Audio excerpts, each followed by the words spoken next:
call her granny. I would just call her by her name because I had lost like reverence for her. I ain't gonna say I lost love because I didn't lose love, but I definitely lost reverence. I lost respect. I lost like that type of thing that'll make you like kill somebody for that person. I lost that. It was like I ain't owe her no type of loyalty no more. And once I feel like that towards you,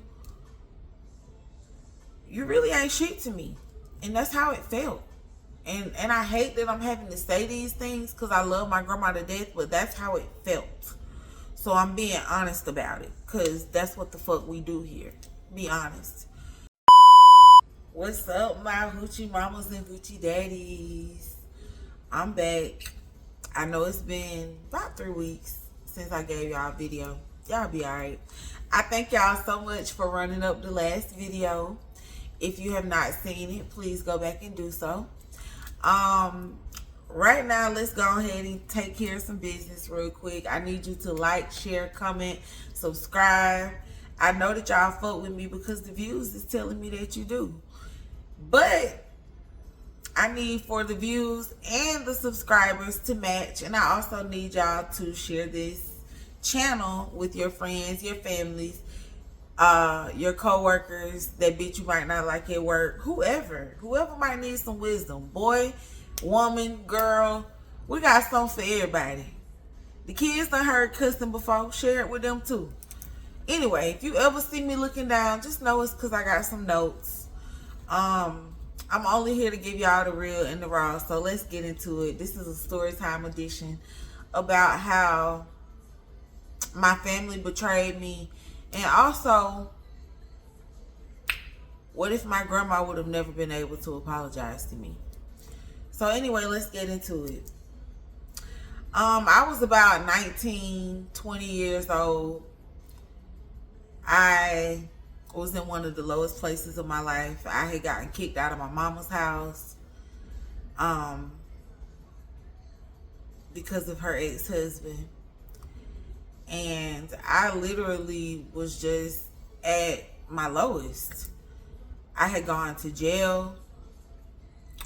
I was living in between my mama's house and my friend that I went to jail with. I was living with her and with my mama's mama. And this particular time, I remember like I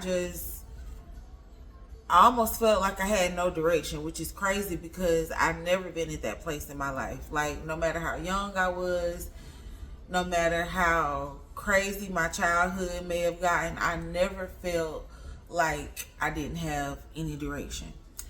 And so this was like a very trying time for me. Fresh out of high school, the time when you probably need the most support from your parents, I didn't have it.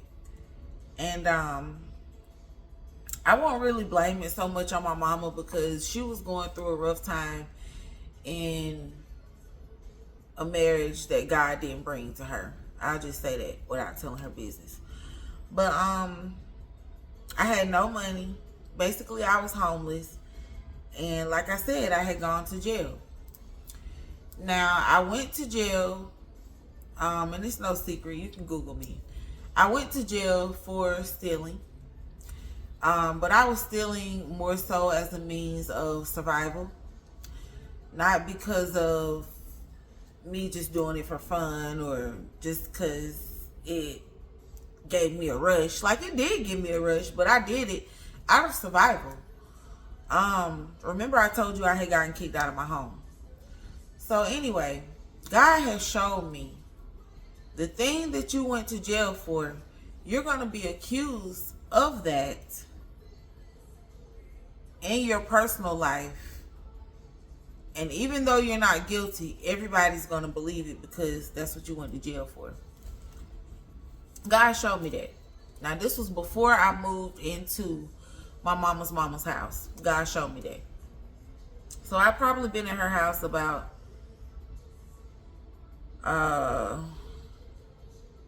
maybe 3 weeks. So, I had my jail papers in one of my bags, and I had been gone that whole weekend with my friends. We went to Atlanta, and I remember I was gone the whole weekend, and I didn't tell my grandma that I was going to be gone because I didn't know how long we were going to be gone. It was kind of like a sporadic trip. So I just remember being out of the house all weekend, so there was no way that I could have done what I was accused of doing. So I left my jail papers, like the papers they give you that you sign to release or whatever when they let you out on bond or bail or whatever it is. I don't go to jail often, so I don't know the terms. But the papers that they gave me, I put them in one of my bags, and nobody stays at my grandma's house but me, my grandma, and her trifling ass son. And so I never thought nothing about it. I just left my shit, packed enough clothes for the weekend, and took off with my friends to Atlanta. Of course, this was before I moved here, so I was still living in Alabama. But fast forward, on the last day of the trip, we finna come back home. I get a phone call. And this is a phone call from, I think, my mama. And it was like no questions. She was just straight to being accusational. She was like, Mama's $800 got stolen and we know you did it. And I was like, what? You don't even ask me no questions. Like, you just tell me I did it. Not only that, I've been out of town all weekend. So unless I have a clone who went back to the house and did this shit, like, there's no way I could have done this, and I wouldn't want to do it. And $800, to me, them crackhead numbers. Because as broke as I was, I needed about $8 million. 800 wasn't gonna do shit but make me want some more. And so, like I told y'all, nobody was living in the house but me, my grandma, and her trifling ass son. So around this time, he has just started doing some real questionable ass shit. I'm talking about like some Skid Row ass shit. I'm talking about like this nigga is needing a crack rock and is willing to steal from whoever to get it. He was doing some real questionable ass shit. Like, he was just moving real funny. So I'm like, nobody else could have done this but him. I haven't been home all weekend, and nobody but the three of us lives there. So I just remember, like, my mama not asking me, well, did you do it? She just went straight to, I know you did it. Come get your stuff. Get out of mama's house. And I'm like, okay. And I'm just instantly hurt because this is the second time in like a short span that I am being kicked out with nowhere to go by people that's supposed to be my family. And so I put this status on Facebook, I think yesterday, and it said, everybody kin to you ain't family, or something like that.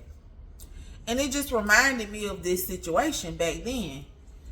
And I just remember like telling my friends what happened, and I'm like, I need y'all to take me to my grandma's house. We gotta go get my stuff immediately because they tweaking. These hoes is talking about I done stole from my grandma, and y'all know we've been in Atlanta all weekend. How the fuck was I supposed to do that? So I get to the house, and it's like a whole bunch of family there. I'm talking about family that can't never come through when my grandma need them, but all of a sudden when I'm being accused of stealing her little disability check, now everybody comes through this motherfucker. I'm talking about aunties that can't never come through when people need shit, cousins that can't never come through when people need shit. My mama ex-husband with his lying, cheating, deceitful ass, he was there. The thieving ass uncle that really stole the money, he can't even look me in my motherfucking eyes. My grandma, who don't know who to fucking believe, so she believes her trifling ass son. Let me tell y'all what's supposed to be the evidence that I stole from my grandma. His ass went in my bag, got them papers that I had to sign when I got out of jail, and put them in my grandma's room and said, "Yep, mama, here go the proof she stole from you because she left her papers in your room." First of all, when I went to jail, that wasn't my first time stealing. I went to jail that day because the person I was with did some stupid stuff and got caught slipping. And so because of her, we both went down. But I ain't never got caught because I was no dumb criminal. So why the fuck could you ever think that I would be stupid enough to take my own papers and leave them in my grandma's room to tell on myself as I steal from her? Anyway, they believed the lie that he gave them. And my thing is, this big overgrown ass titty boy, because that's what he is, who still lives with his mom, by the way. This nigga was working 2 or 3 jobs at the time and still stole his mama's money and accused his niece of doing it. So anyway, I think what hurt me the most is the fact that my family could never gather for nothing else. But the fact that someone lied on me, that was enough to gather all their whole ass up against me. And that's how you know you a strong ass, powerful ass motherfucker. When they take a whole bunch of hoes to gather up to come against you, that's how you know you that bitch. So, like I said, me and my friends went there, gathered my things, and it was almost like a parade walking through my grandma's house. Like, as me and my friends are passing through with my stuff, going back and forth to the car, back and forth from the house to the car with my things, I could see each family member like standing along the way. It's like they were gathered up to see me off, but not in a good way. It's almost like they didn't care what happened to me from there. They had the truth that my lying ass uncle gave them, which was not the truth at all. And at that point, I felt like I had no other family. And so I told them, I said, y'all ain't my family no more. Don't call me your niece. Don't call me your daughter. Don't call me your granddaughter. Basically, I was like, fuck y'all. I'm not your family. And y'all not mine. Because for y'all to be able to write me off like this, and you know damn well I would never steal from my grandma, let me tell you something. What really broke my heart is, for the last probably 5 to 8 years, my grandma's memory has been going down and down and down. And it started out with her just like misplacing her keys, or losing her keys, or leaving them somewhere, and then we're having to stop what we're doing and drive all the way to her house to let her in, because we all would have spare keys and stuff to her house. And so I'm like, for years I've had keys to your house and I've never stolen from you.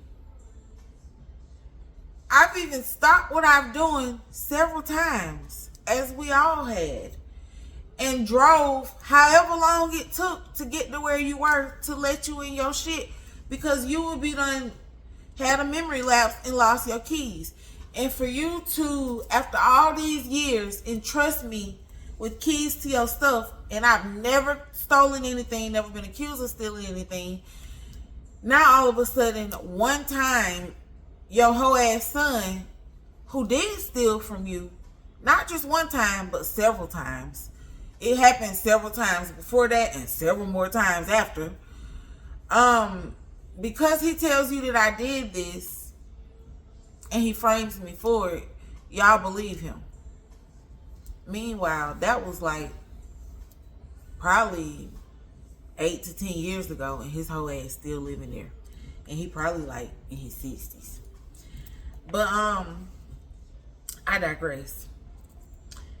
It just felt like the most hurtful thing in the world to have my whole family against me. So fast forward, I was just so resentful towards my grandma. And it's crazy because we used to be so close. When I was a little girl and my mama first went to the Navy, she moved to San Diego. She left me with her mama. Me and my grandma were inseparable. Our birthdays are just 10 days apart. Like, my family owns their own neighborhood. My great grandma got her own road. Everybody up and down that road knew me because I was always with my grandma. Even to this day, like, the old heads know me by my nickname. And my grandma gave me that nickname. And it's just crazy. Like, I never would have thought that from that situation, for maybe like 5 or 6 years, I had like this resentment, this hatred almost in my heart for my mama's mama. I wouldn't even call her my grandma no more. Like, I used to call her granny. And I stopped calling her granny. I would just call her by her name because I had lost like reverence for her. I ain't gonna say I lost love, because I didn't lose love, but I definitely lost reverence. I lost respect. I lost like that type of thing that'll make you like kill somebody for that person. I lost that. It was like I ain't owe her no type of loyalty no more. And once I feel like that towards you, you really ain't shit to me. And that's how it felt. And I hate that I'm having to say these things because I love my grandma to death, but that's how it felt. So I'm being honest about it, because that's what the fuck we do here. Be honest. So, like, for years, I had so many grudges built up against my grandma. Like, I wouldn't call her. The only time we would speak is when she called me.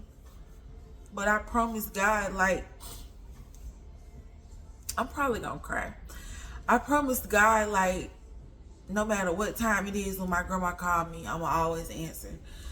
So, as her memory started to tarnish even more, sometimes she would, like, kind of forget what time it was. She didn't realize how early in the morning it would be. So sometimes she would call me at like 4 or 5 in the morning, but I didn't mind it because I would be up. And I always promised God that no matter what time she called me, I would answer. And sometimes we'll talk 2 or 3 hours. And I always answer because I didn't want to regret not answering. And I also knew that with her mind slowly deteriorating, I knew that the guilt was probably eating her up. And so whenever she wanted to talk to me, I made sure I made myself available. So fast forward, one day we were talking, and this was probably about 4 or 5 years, 5 or 6 years after this situation took place. And I think I was riding somewhere, but I was talking to her, and she was like, let me do her voice for y'all. She was like, Zude. And I was like, yes, ma'am. She was like, baby, I just want to apologize to you. Because I know you didn't steal my money. And all these years, I've been wanting to tell you that. But I just didn't know when or how. But I just want to tell you that I know you didn't steal my money, and I'm sorry for accusing you.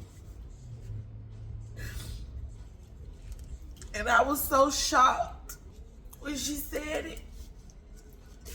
But I was so relieved. And I was so thankful. Because I didn't want either one of us to die without me getting that apology. Because I know she would have felt guilty for not being able to give it. Or if she would have left before me, I would have basically just like had these ill feelings about her. And her legacy in my mind would be tarnished, because the only thing I could think about is the resentment in my heart for being accused of something that I know and she know I didn't do. And so that apology meant everything to me, because for so long I didn't talk to my grandma with my full heart. I would answer the phone for her, but I still would only allow her to get so close to me because I was angry. And so that's probably been about 3 years ago, 3 or 4 years ago since she apologized. Fast forward to today. My grandma can barely even talk.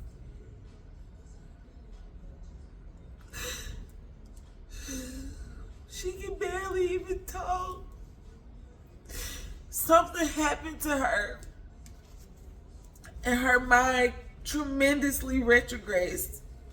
Like 2 years ago, she used to gossip with us and cuss people out and all that. And now she can barely even formulate a sentence. She can't formulate a sentence. Like, she can think of what she wants to say, but when she tries to actually verbalize it, it just won't come out. And you can piece together what she's saying, but like physically sitting in her presence, sometimes she'll sit there for like 2 or 3 hours and she won't even say anything. And we're not used to that, because 2 years ago, I could call my grandma up, or she could call me and give me the rundown on all the family. And she'll be cussing up a storm and making me and my sister laugh. And now, she can't even talk. But I just thank God that He allowed her brain to know and remember that she can trust me, and that she knew I didn't steal from her. And while she was still in her right mind to apologize, God allowed her to apologize to me. And I will always be grateful for that. And my grandma's still alive, thank God. She's still here with us. But we'll never be able to have the same conversations that we used to have. And I just think about the years that I spent being mad with her that I can never get back. But I call her, and whether she can talk and have a full conversation with me or not, I just be glad that she knows it's me on the other end of the phone. Unforgiveness can fester in our hearts and can drive wedges between us and other family members, and how Satan delights in being a divisive spirit in families. We can't allow that. We can't allow division and strife and hatred. We can't allow that to be what keeps us from loving on family members who are still alive, who are not yet gone back to Jesus. And if there's anything else that I can share with y'all from all of this, if your folks are still here and you owe them some type of an apology, Call them while they're still breathing your lungs and while they're still breathing their lungs, and make that apology. Most importantly, just keep being honest. Keep being you. If you are being accused of things that you know you did not do, just pray to God that whoever is accusing you finds it in their heart to search for peace and clarity and truth from God, so that the right conversations can be had. Because one thing I know for sure is that there's no age limit on death. I have seen 7-year-olds dying. I've seen girls my age die who have kids who now are motherless.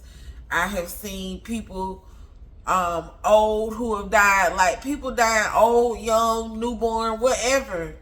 There's no age limit on death. And what I don't want is for anybody to be left behind with regret or with unresolved feelings or unforgiveness and hatred in their heart. So I love y'all, hoochie mamas and hoochie daddies. Get right with God. Salvation is free.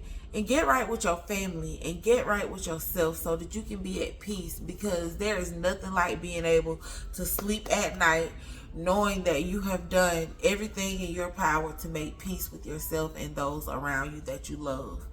I love you, hoochie mamas and hoochie daddies. Subscribe, like, comment, and be blessed.